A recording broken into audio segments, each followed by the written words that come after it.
And we are live.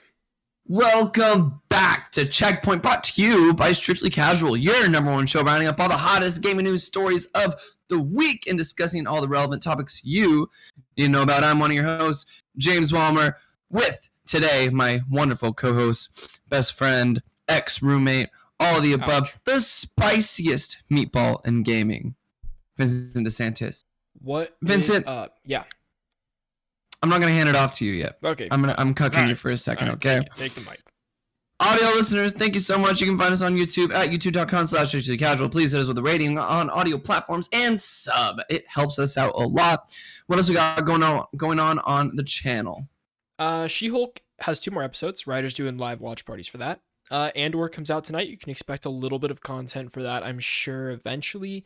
And Game of Thrones, we're going to be doing a half-season review at the end of the week here, and then do a final season review when it's all over. But oh shit, I gotta catch up. This is the 5th episode, so they're switching cast now. They're doing they're aging them up. Yep, they're doing the time skip. It's a big time skip this time instead of like the year to 3 years that we've had previously. So yep, pretty cool. That's about it. Incredible. Vincent, we got a bone to pick, specifically about Panera Bread. Pick my bones. What's up with you and Panera Bread? What do you mean? Ask me what? You said it hasn't been 2 years since I've had Panera Bread. Probably. But what I want to know is what put you in a position to where you on a Wednesday night said, you know what, I'm going to order some food. And out of all of the options you have around you in the great Livermore, California, said, I want Panera. And what item is it at Panera that you ordered? Great question. Number one, I didn't make the decision. It was whatever my sister was ordering, and I jumped on that order. That's all right. So really, we need Gianna in here. We do. Will she? I don't think so. She won't. Ask her right now. I can't do it. I can't do it. She okay, won't do that's fine. What did I get though? I got the pick two. What's the pick two? Pick two is, you're not getting a full of anything. You're getting 2 halves. So it's a half salad, half sandwich type dealio. And it's okay. I got the Asian chicken salad, and I don't remember what kind of sandwich I got. It's gonna be a surprise when I get out there because I really don't remember what I got. Maybe a little caprese. No, I got the Chipotle avocado, something. That chicken. I'm sure there's a meat in there. Don't know. I'm sure it is chicken, but I don't know how they present the chicken in this case. But okay. James, let's get down to the nitty gritty because, damn, it's been a long day for both of us, I think. It's been a very long day for both of us. I had a long work day. We're shooting this Wednesday night instead of Thursday morning because, James, Mr. Big Modeling shoot tomorrow morning. Let's freaking go. I got a big modeling shoot tomorrow. Yep. Yeah. Wow. First modeling gig with Greats Shoes, if you're familiar with them. Modeling 2 pairs of shoes for him. I get a free pair of shoes as payment, and I get to pick the shoes. I get to go on their website and they say, hey, pick whatever you want. And I get it. Huge dub. James, have you been playing any games this week? Can't say I have, Chief. Okay, that's totally fair. You're not in a position to play games because you don't have many with you. But you know what? Shout out, friend of the show, genuine friend of the show, Braxton Zenobio, texted me out of the blue today. Yeah. No, yesterday. Sure. And he said, James, hope you're doing well. Hope New York is treating you well. I want to know how much it costs to ship you your PlayStation 5. God of War Ragnarok is coming out later this year. Wow. And I need to make sure that you play it. Wow. So I need to know how much shipping is. And I said, I don't know how much shipping is. Is there a way I can check? And he says, you know what? My buddy works for UPS. Give me your zip code and we'll work it out. Wow. We'll work out the details. That's awesome. So shout out Braxton, a real homie, real friend. Just love that guy a lot. Braxton, kisses from the East Coast. Big kisses. That's awesome. Good for him. He's checking up, making sure that you can play Game of the Year. You know what I mean? Exactly. I still don't have a monitor yet, but we'll figure it out one step at a time. We'll figure it out one step at a time. I watched all of Cyberpunk Edgerunners this week, James, and it was absolutely incredible. Oh, shit. How many episodes? 10. And it led me to download Cyberpunk for PS5 and try to get my save working again. And guess what? They fixed it. They fixed it, and I got my save from PS4 to PS5, jumped in, played all of, 30, 40 minutes or something like that. It was late last night, but Cool. Yeah. It was nice. I haven't gotten to experience the next gen version yet, and it runs great. So that was awesome. But I highly recommend the show to anybody that hasn't watched it. I know this is not the movie podcast, but damn, it's so good. It is so good. I hear nothing but good things. Yeah, highly recommend it. Mhm. And then I finished Last of Us Part 1. Shit. Yeah, which was great. Which was so good. Can we be expecting a little re-review? Maybe. I haven't played Left Behind yet either, which I feel like it's part of the package deal with this one. I agree. So I'll have to get around to that to do it. But it's The Last of Us you know and love, just better. And I'm jealous that people got to experience it this way for the first time. That's how good it is. Yeah. So it's awesome. Cool. Yeah. What's that? Vincent, take us into the news this week. Actually, no. You know what? I'll take us in, and then. Can I? No, I want you to. Can I? Intro I want this you to article? take the Twitch article. Just to start. You can take the news, but like, let me intro this article. Yeah, do whatever you want. Obviously, the biggest news this week, if you're into games at all, is the GTA 6 leak, which is... Yeah, in terms of like scope and actual like legal repercussions. It's probably the biggest leak ever. It's 90 videos that were over 10 minutes long. So we're talking hours of leaked content. But we'll get 900 minutes of footage. Yeah, so much. So this article comes from Giovanni Colantonio, something like that. Colantonio. And his article is saying that the Grand Theft Auto leak is bad for everyone, the consumer and industry. And I read this article is incredible. It's on Digital Trends. I highly recommend you go check it out. I DM'd Giovanni after this just to see if he'd respond just to say that it was a great article and it was super thought provoking and stuff like that. And he responded. He just said like, thanks so much for reaching out. Like you really don't hear like, usually people just read it and move on and stuff. So like, thank you so much for reaching out. So super awesome. Oh, Giovanni. Did you tell me we were going to talk about it on the show? I didn't. I didn't want to sound like I was... You should have got Giovanni on the show. He runs a podcast that has a similar audience size as us, I would say. It's called Left Trigger, Right Trigger. And so... Oh, cool. Definitely, maybe some potential there. But regardless, this is chopped up from his article. Read the whole thing. We don't say that a lot here. Usually we're able to summarize it pretty good, but there's some key articles that I'm like, please just go read the whole thing because it's really well written. Take it away, James. Sorry. No, you're good. In the dead of night on Saturday, this was last Saturday, a user on GTA forums posted a bombshell. 90 videos pulled from an early build of Grand Theft Auto 6. On Monday morning, Rockstar publicly confirmed the authenticity of the clips, noting that they were stolen in a, quote, network intrusion, unquote. The developer says that the breach won't have any long-term effect on the project, lamenting that its creators are simply disappointed that it was revealed in such a manner. It was revealed today, by the way, that the hacker got in through Rockstar's Slack. So, oh shit! And that is also what happened to an Uber hack as well, is through Slack. So pretty crazy there. Just random detail. Wow. Yeah. Slack needs to get their shit together, I guess, in terms of cybersecurity. Apparently. Sounds like. Yeah. Anyway.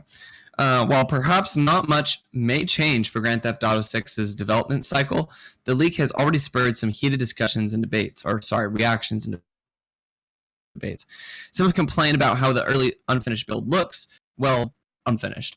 Others have used it as another way to dunk on the recently released Saints Row, joking that the rough GTA footage already looks better than a fully finished game. Developers are lamenting for their peers whose work in progress is now being dissected by fans who might not really understand what they're looking at.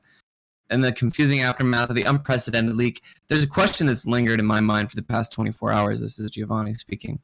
What does anyone actually gain from seeing early footage of Grand Theft Auto 6? Those years of anticipation have now gone out with a whimper. Rather than getting introduced to the world of GTA 6... Hold on, my Google Docs is reconnecting, so I want to make sure. And your camera's totally dead. Camera's been dead for a hot sec, but I'm hoping it comes back. Do you want me to keep reading if you disconnect and reconnect? It's still dead. Yeah, okay. Keep reading. All right, I'll keep reading. So, those years of anticipation have now gone out with a whimper. Rather than getting introduced to the world of GTA 6 with a carefully assembled trailer, fans have now seen it through a series of rough vignettes pulled from an early build. While it's unlikely to affect the game's bottom line, it does put a damper on its eventual reveal, for better or for worse. If the conversation surrounding the GTA 6 leaks are any indication, there's more reason to keep it secret. Some of the immediate reaction to the footage is already proof of that, with a subset of players complaining about how the build looks, a frustrating response to a work in progress never intended for public consumption.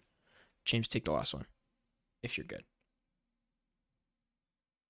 I guess. Yeah, let's try it out. When Grand Theft Auto 6 does eventually come out.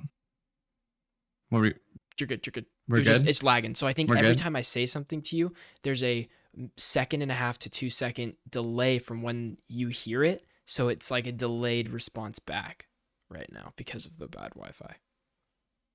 Damn, okay, I guess we just gotta take it slow. Well, not slow. Yeah, just go. You just go for it. Alright. When Grand Theft Auto 6 does eventually come out, it'll now be subject to an extra layer of scrutiny. You'll likely see fans comparing the final game to the leaked videos and dissecting what's changed.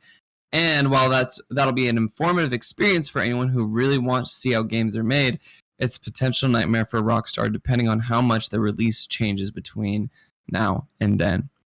Vince, I have a question. Yeah. Regarding this article. Giovanni makes a point that not much it may change for Grand Theft Auto 6's development cycle, but I was seeing a lot of people on Twitter, especially like Tony Polanco. Mm-hmm. He was saying that this could mean a very much delayed Grand Theft Auto 6. I don't know if Rockstar's statement has regarded any of their development cycle changes. Can you tell me more about that? Rockstar came out and said this is going to have no change, like no effect on their development. They're just going to keep pushing through. Now, I'm sure there will be some sort of effect to that. It's a behind the scenes thing that they have to take care of. You know, it's like, I don't think, it's not like they're scrapping what they've made. Are you talking about security? No, not security. Like, they're going to, obviously security they're going to have to deal with, but they are also going to have to deal with people have seen GTA 6 now, and some things they wanted to keep hidden. Like, for instance, in the leak, there's a lot of roleplay mechanics in it now, as in, like, GTA is so popular right now, it's getting pushed to life because of NoPixel and revitalized life because of all this, and those are like inherently built into the game now, which is very, very cool. But very, very that is such a huge selling point that now is out there, right? So they're going to have to be creative in ways to market this, you know, and what is going to be surprising? Right. What are people going to actually be surprised about instead of like, oh yeah, we saw that at the leak. What else do they have? Which sucks. Yeah. Well, I also want to like give a little bit of benefit of the doubt to Rockstar and their marketing team. Yeah. Not because like, not due to their skills, but like in terms of who's actually going to be seeing this leaked footage. Mm-hmm. Like, I don't think the people, I mean, this is actually hard for me to say. I'm not sure if huge Rockstar people are going to be looking at the leaked footage. I don't know what that attitude is to say, like, what percentage of people would go and say, yeah, I really want to see everything that's out right now because I really want this game. Or people are like, you know what, what's another year? What's another 6 months, however long? And that's just, I don't know, a mindset that people may have or people might not have, you know? Right. It's hard to gauge. Hard to have the data on that. I'd like to see it. I'd like to see who, like, if there's a public data source on people who look at leaks. That'd be interesting. Another thing that was kind of coming out with all this that I thought was very interesting and worth noting is that there are so many people saying like, oh, it looks bad because of this and this and this. Whereas in reality, this footage that we're seeing is 2 years old now. And so people were sharing, like different studios were sharing their games at the same level stage of development. Right, like Horizon Zero Dawn. Horizon Zero Dawn did it. Uncharted, like Naughty Dog posted the chase scene, the car chase scene, like in stages before it was built. Just a lot of studios coming out and like showing that kind of stuff that like, you guys have no idea how games are developed to the general population, you know, like you can't be criticizing a game based on a 2-year-old build when like most of the things you see might be changed. Like they might not exist in the game anymore. Or probably are changed. Yeah. Like the original build, the 2-year old build of Horizon Zero Dawn was like a dude in a ghillie suit with a gun. Yeah, well, they were using Killzone assets. That's what they were saying, because they didn't even have Oh Aloy shit. built. They didn't have Aloy built yet, so they're like, Yeah, let's drop in a Killzone person just as a character model for this. that's really funny. Yeah.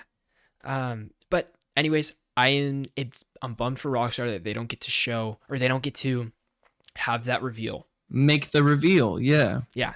And Well, I think they will. I think They will. it'll take more creativity, but I think they will have it. yeah. And you see a lot of true colors, I guess, of people coming out being like just shitting on it. Like, dude, you're just, like entitled. Yeah. These people are entitled. I don't know. Yep. Hey, that's the gaming community, Vincent. Totally, the gaming community it sucks. It's just the way it is. Yeah. Vincent, I'm going to move on to the Logitech stuff so Please that do. you can lead the way on the Twitch stuff. Sounds good. So, also this week, was this today, Vincent? This is this morning. Yep. This morning, Logitech reveals its G Cloud handheld. This comes from WindowsCentral.com. Logitech has teamed up with Microsoft and Nvidia to offer a handheld based entirely on Xbox and Nvidia GeForce Now gaming services. Logitech G Cloud Gaming Handheld is an Android-based all-in-one gaming handheld with Wi-Fi and Bluetooth support, set to launch in October 2022. The handheld comes with Xbox Cloud Gaming and Nvidia GeForce Now, bundled as standard with support for Google Play services, with access to services like Stadia, Amazon Luna, and Steam Link, among other gaming apps. It starts at $349 and is set to launch in the US and Canada next month, with other regions to follow later. Pre-orders are $299 however, so I guess you get a little bit of an early bird discount. Yeah. Cloud games are great on mobile devices in a pinch, but even the biggest phone screens aren't great at accommodating the small fonts designed for television screens and monitors. This device seems like it could be a far more optimized handheld Xbox experience. It will support superior battery life to devices like it will sport superior battery life to devices like the Steam Deck without draining your phone's main battery in the process. It remains to be seen how well it performs in practice, but the Logitech G Cloud could be a promising solution for those hooked on the cutting edge of cloud services from Microsoft, Nvidia, and more. Vincent, Talk to me. when we were talking about Logitech G Cloud earlier, you seemed very not about it. No. Or at least you thought, like, this is very unnecessary. 100%. I would way rather spend $50 more dollars and buy a Steam Deck, which is also a proprietary But what about system. the battery life? I'm not a cloud gamer, James. This is only cloud gaming. It's only like remote plays and the cloud gaming services and stuff. You can't actually download anything onto it. Just apps. You know, like I don't have any use for this. It's $50 less than a PS5. It's $50 more than an Xbox Series S. You could be playing next gen unless I don't know any situation for which cloud gaming would be better in this sense. I can't think of a good scenario here for like, oh man, this is actually perfect for you. There's another device that is better. You know? I guess. I see no value in this for me personally. I maybe someone out there, I would like to hear why you would want this, right? What if I just want to play roguelites? James, like, what if I just want to connect to this and what if I told you that you could connect to that on an app on your phone for some roguelites? What if I told you? No, I don't want to play on my phone. Okay, laptop. Nobody wants to play games on their phone or their laptop on the go, because you know what? You look like a schlep playing games on the go on your phone. You're tapping on the screen, people will think you're playing fucking Candy Crush. When you want to let people know you're playing fucking Hades, you're playing fucking Call of Duties. Sure. You don't want people to think that you're just some casual, that you're just some, I don't know, schmuck playing Candy Crush or Clash of Clans or what have you. Let me tell you what I'm not doing though. I'm not paying $350 for an image. I'm just not going to do it, for how people are going to see it. I can't do it. I think this is a fully unnecessary system. I don't know how my mind can be We changed. don't have any other cloud mobile gaming devices. Right here, baby. Hey, battery life is precious in It is. 2022. You're absolutely correct. You're absolutely correct. But You need to say battery life because you got your phone. We're adults. We use our phones for things other than games. absolutely. I don't even game. I don't even game on my phone. I really don't. Exactly. And I'm still I don't running out of have juice. games on my phone either. No. I don't have a single game installed on my phone right now. I actually do, but it's for work. I had to download one last week. Yeah. Yeah. I don't know. But here's okay. So I have Vincent, nothing more to add to this. I'm gonna preface this argument because I thought that I would be making a much different argument about a few months ago because I was like, you know what, on the train, play a game. Here's the thing about New York trains: no service. No. They all run underground. There's Yeah. no fucking service underground. So cloud gaming out the window. Yep. Right. Unless you're taking the bus, you could take the bus. Then it could be cloud gaming. But even then, you got dead zones. You got other shit like that. Well, yeah, you're gonna have to connect on a hotspot on your phone or something like that, or get a cell plan for Right. your Logitech G Cloud. Like, what does this look like? I don't know. I don't know. You gotta have good internet to cloud game. I don't know. It doesn't make sense to me. Yeah, that's true. I'm sure this works for somebody, but I don't. I can give an example of something I would rather do for less of a price to do the same thing. I would like to hear a good argument from someone who is strongly considering or does have a Logitech G Cloud. Or sorry, someone who's planning on purchasing a Logitech G Cloud. Mm-hmm. I'd rather jailbreak my Switch and have it do the same thing. Yeah. Which is doable. Hey, this does have a 1080 screen though, so something that the Switch does not have. There you go. There's an argument. What's this? Doesn't the Steam Deck also not have a 1080 screen? No, it does. It has a 1080, right? Or is it 930 or something like that? It's a weird. I thought it was like 930 or something like that. I thought it was a weird resolution. I feel like I need to be right on the Steam Deck. No, I mean we need to be correct on this. Sorry, that's it. No. Oh, yeah. 1280 by 800 pixels, so it is a little less on the on the display. With 60 refresh rate. I don't know what the refresh rate is on the. I think the Switch is like 30. Or are you talking about Logitech? Yeah. I don't know. Let's G-Cloud find out. Refresh rate. 60 hertz. Okay, so it's got the best screen. We've already maybe that. It does have the best screen.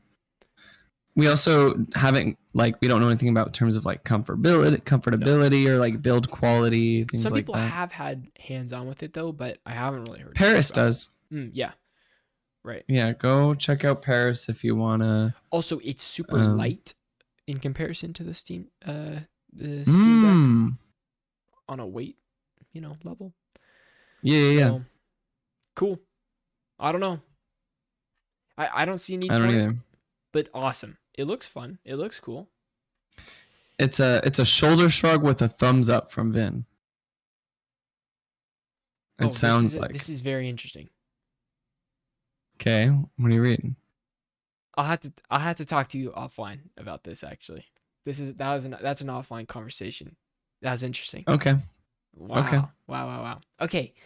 Moving on to the next thing, James. I'm going to take you right into it.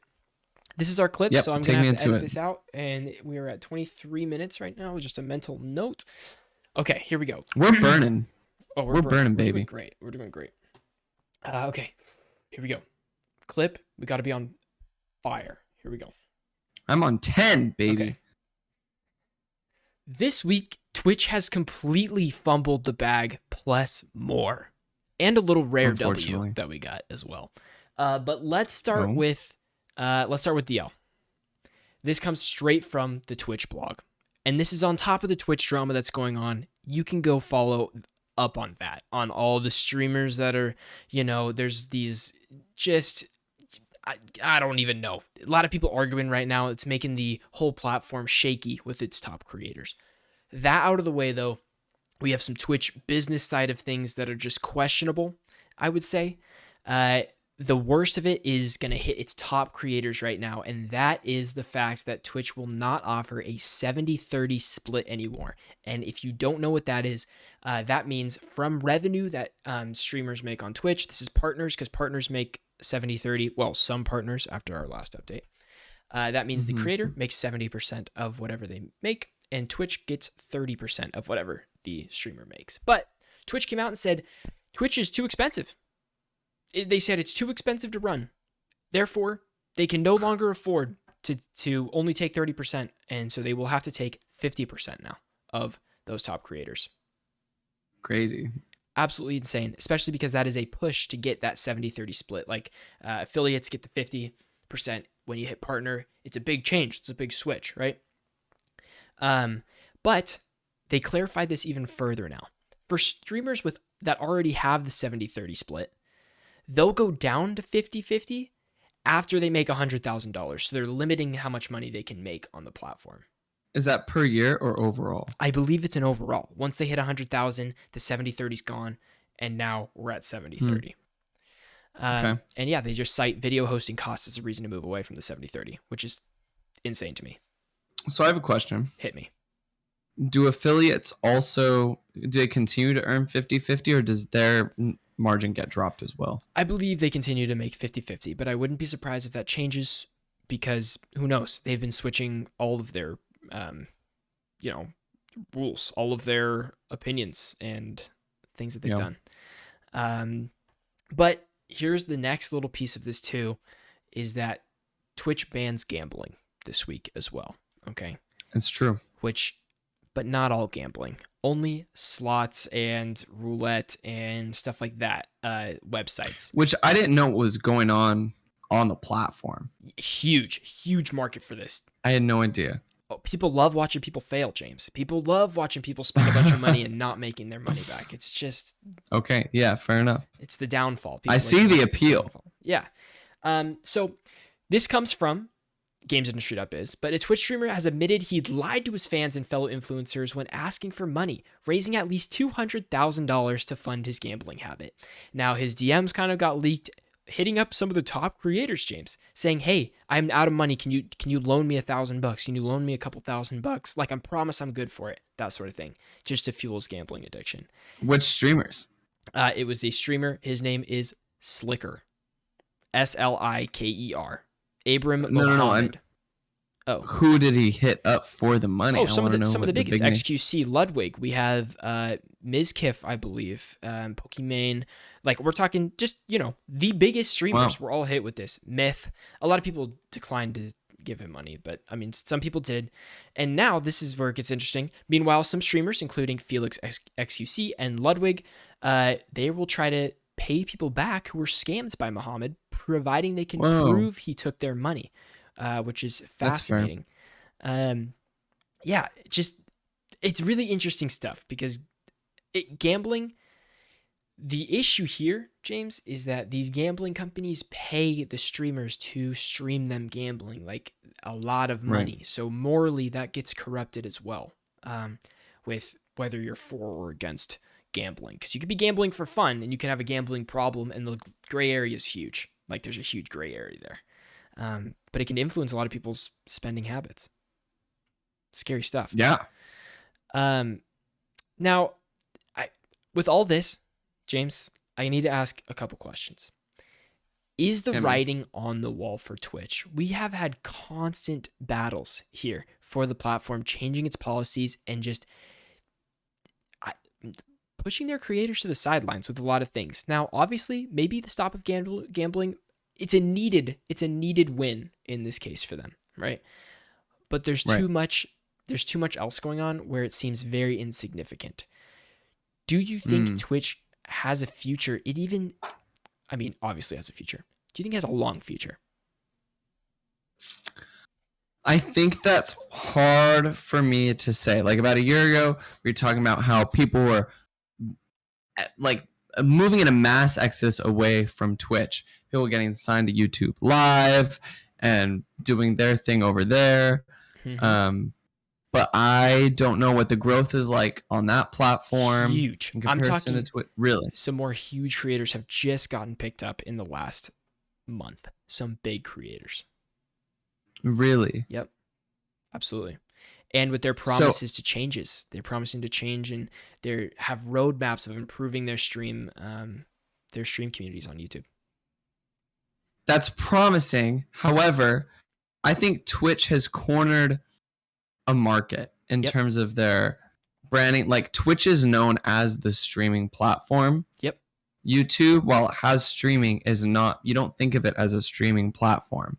Yeah. You think of it as a content creation, like YouTube, like video production platform. They have other things that are also popular.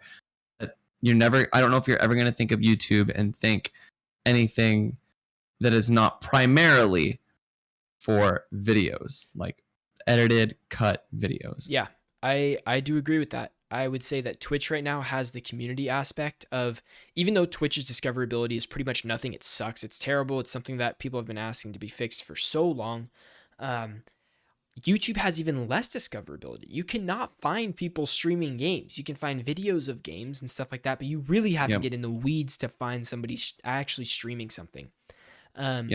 So that's a huge blow for them. And even the interface, when you go to watch a stream, it's not a friendly experience. Whereas Twitch, when you go to watch live stream, it's a much more inviting experience, and you know exactly what to do. There's a lot of interactability. Like there's a lot of creator tools for people to interact with the stream. So they have a huge uphill battle there, but James, I'm not gonna lie, all this stuff is making me think of like, wow, I have a little bit of, something created on Twitch from streaming there for like 2.5 years now, right? But it makes me want to bulk up my own YouTube a little bit, because I don't know. I really don't know. And that like hint of scariness is enough for me to be like, wow, this is something to think about. Something to think about a lot. Do you think you'll make the full move over? Not anytime soon. You'll be starting from scratch, which is okay. It's just the start from scratch is rough. The big creators can do it very easily because they have fans that will follow them anywhere on any platform. There's a convenience factor of growth, when you're not on Twitch, you lose the convenience viewers that are just watching you because you're live, that you're there, not the people that would follow you back and forth. And that's the hard truth for a lot of small streamers out there, the convenience factor. So, anything else you want to add to the Twitch discussion? There was just a lot of stuff this week. No, I think this was absolutely crazy. I think Twitch is one of those platforms that I just watch. Yeah. Like I just watch what happens. It is a fun platform to watch and see what happens, even though I'm not a partaker in streaming as a whole. Absolutely. And I think streaming in a sense is in its infancy of, it's only been like the last 10 years have made that been a thing. But at the same time, I don't know if I agree that it's still in its infancy. I think it is past. I think it is not the goal anymore for a lot of people, and more of like, some people have stream career goals, right? But I think the direction that streaming in general is going, and the viewers that watch streams and everything, it becomes a supporting thing to something else. Yeah. Which is how we do Strictly Casual. That's how we do Strictly Casual streams. It's not our main focus, but when we do have a stream, it is supportive of our other videos. It's awesome. It's just another way to do things. So with that being said, if you want to listen to this entire podcast, you can go to audio platforms, type in Strictly Casual Checkpoint. We'll be right there with the little blue box. It'll say Checkpoint in yellow. Subscribe right there. It'll help us a lot. And if you want to watch more videos on clips on movies, TV, video games, and all that kind of stuff, stick right here with Strictly Casual. Thank you guys for watching. We'll see you next time. Bye-bye. Bam. Okay, good clip. James, tell me about what's next. We got the Nvidia revealing their 40 series cards. Spoiler alert, they're fucking bricks. They're so fucking big. Yeah. This comes from Nvidia.com. Powered by the new ultra-efficient Nvidia Ada Lovelace 3rd generation RTX architecture, GeForce RTX 40 series graphics cards are beyond fast, giving gamers and creators a quantum leap in performance, AI-powered graphics, more immersive gaming experiences, and the fastest content creation workflows. With the new GeForce RTX 4090 and the GeForce RTX 4080, your system will have the power to render fully simulated, fully ray-traced worlds at the highest resolutions with incredible levels of detail and unbelievable performance. Ada also powers new features that further enhance your experience, including NVIDIA DLSS 3, which multiplies frame rates using the new optical flow accelerator, NVIDIA RTX Remix, which enables you to easily make incredible mods with ray tracing and DLSS, Shader execution reordering, which revolutionizes ray traced rendering, AV1 dual decoder speed up video exports by up to 2 times, and significantly improve quality in live streams and video calls. When you upgrade GeForce RTX 40 series, you're not just getting the fastest GPUs in existence, you're being welcomed into the world's most advanced GPU ecosystem filled with applications and technologies that leverage our decades of experience, industry-leading AI, and class-leading hardware to enhance your PC experience every second of the day. And that 4090 You see, is the MSRP of $1,499. Sheesh. $1,500. Yeah. Did I see what now? You asked me what I saw. Did you see the Portal gameplay with it as ray traced? Yeah, pretty cool. Pretty awesome. Fucking awesome. They also said that Cyberpunk is going to get a new ability for, it's like DLSS ray tracing or something, which is double the amount of ray tracing that it previously had at maxed out. And so they're adding some sort of update where you can access that with the 40 series GPUs, and they showed some screenshots and videos. And good God, it doesn't even look, it looks like Uncanny Valley. Like this is real, or like this is crazy. So pretty cool. I don't know. I'm sure a lot of games will support that eventually, but Vincent, will you be picking one up? no, I got a 2060, dude. I got a lot of upgrading to go for that. I would like to upgrade my PC before I go there. $1,500? You think I got $1,500? I feel like that's the primary upgrade. It is. Dog, I had to spend $1,000 on my car yesterday. Booty cheeks, dude. It's terrible. Sucks. I could buy 2 Xboxes for the amount I just put into my car. And there's all things you can't even see. You know what I mean? You got the maintenance garbage. Garbage. Anyways. Garbage. I would like to get a 4080, but then I have to increase my power supply. I don't know if I have enough PCI, or it's like a 4-card slot. And so I need to like make sure that your PCI Express. Oh, I couldn't do it because I have my 4K 60, my Elgato baked in right there. So that's like, right. There's all sorts of things I'd have to think about, and honestly, I don't need it. My 2060 is not terrible. It's not the best, but I'd be happy with a 30 series coming up soon. Eventually, when all these release in the 30 series go down a little bit. Yeah. All right, let's go into RFS and finish this episode off, baby. Last and the AFC Richmond are in FIFA 23. That's pretty fucking cool. You cut out so much right there, but let me reintroduce RFS, the random fun stuff, our favorite part of the show. Okay, James, now go. What is the first bullet point? Woo! Ted Lasso and the AFC Richmond are in FIFA 23. Beautiful. Thank you. The entire team was scanned into FIFA 23, and you can play them. I think that's pretty cool. Awesome. Yeah. We got a new Xbox September update, has fully overhauled the game library, storage location selection, and more. Like customizing the color of your Xbox button on the Elite Series 2 controllers. You can change the color. The LED. The color of the light? Yeah. Whoa. That's awesome. 2K got hacked, so if you have a 2K account, change your passwords. And this hack was also Slack. Isn't that? That's the other one I was thinking of. It was Uber, 2K, and Rockstar. They were all Slack-based hacks, which is wild. Wow. Black hacks. And then Yoshi P confirmed that the next Final Fantasy 16 trailer will likely be out next month. Pretty awesome. Can't wait for this. Pretty crazy. Also, I forget that there's a Final Fantasy 7 Crisis Core Steelbook that's coming out. And it's $49 for PS5. Vincent is absolutely going to get. I am buying it. It's pretty fucking awesome. It's going to be awesome. It's a great steelbook. It's better than the original Final Fantasy VII steelbook. Yes, but not as good as the Intergrade steelbook, because that one's awesome. It's the whole cast sitting on these like steel beams looking out at the sunset. I really like it. It's awesome. Mm-hmm. All right, everybody. Thank you so much for watching episode 131 of Checkpoint, brought to you by Strictly Casual. James, any final words for the people? Thanks for putting up with my bad internet. It's okay, James. We love you enough to where it's not that big of a deal. We'll get you an Ethernet cable, and then it'll be all fine. No big deal. It'll be all good. Yep.